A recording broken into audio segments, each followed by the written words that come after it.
Hi everyone! Today we're going to talk about the different theories on emotion. Today's lecture might seem a little bit confusing. I remember this being an area of confusion last year. So I do encourage you to pause and make sure that you are reading the information that I'm presenting and that you reach out with any questions. The handout that you also have on theory of emotions will hopefully clarify things, as will your Barron's book. Let's go ahead and get started. So we're going to look at the different theories of emotions and then apply information from the theories to different scenarios you have within your packet. And now starts our notes. Let's talk about emotion and motivation. Emotion influences motivation and vice versa. Can you think about how hard it would be if you had a behavior without a feeling or an action? So these two things really do go hand in hand. When we talk about emotions, we tend to talk about our feelings, such as something like, I'm feeling so happy, I'm feeling so sad, right? But emotions do come from different places, and then there are a bunch of different theories we're going to look at when it comes to emotions. The first theory we're going to look at is considered the James Lange theory. It's named for the two men that came up with it, William James and Charles Lange. If you remember William James, he was a super old psychologist. William James and Charles Lange said, we feel emotion because of biological changes and our bodily response.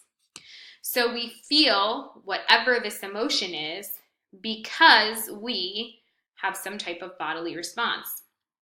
We feel fear because our heart is racing. We feel happiness because our mouth is smiling. We go to the next theory of emotion. This is called the Cannon-Bard theory. Again, named for the people who came up with it, Walter Cannon and Philip Bard.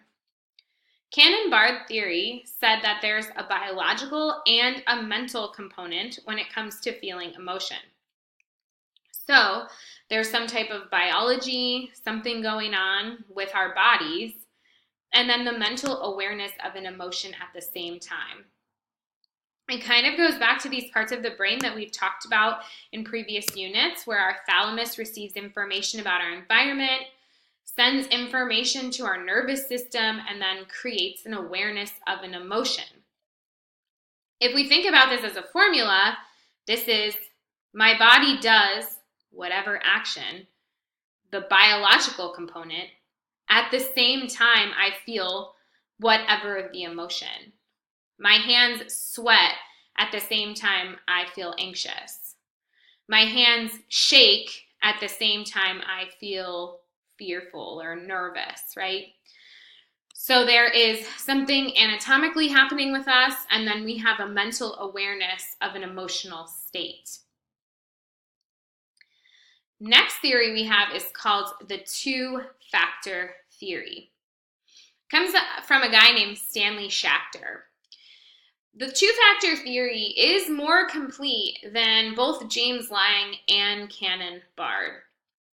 It says that our physical responses and our mental interpretations combine to cause an emotional response.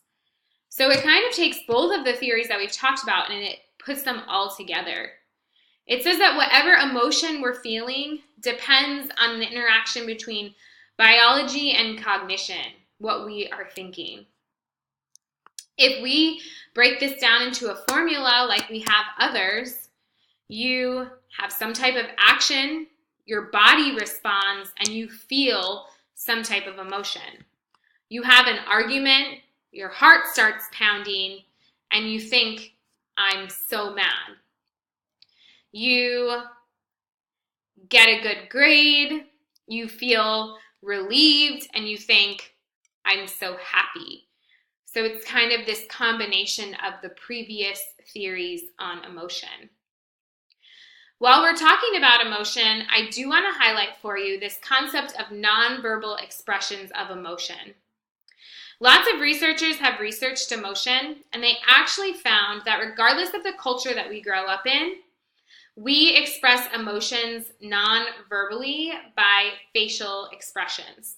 So, even if you grew up in a totally different culture all the way across the world, most likely our nonverbal emotions are universal. So if we take a look, we can at the screen and look at these different facial expressions, we could typically interpret these in any culture to mean the same things: surprise, happiness, fear, anger, right? So I do want to highlight that while we are talking about the different theories of emotion. If today was confusing for you with the different theories, please go back and take a look, especially at the yellow text, which breaks it down into formulas. And if you have any questions, as always, please reach out. Have a good day.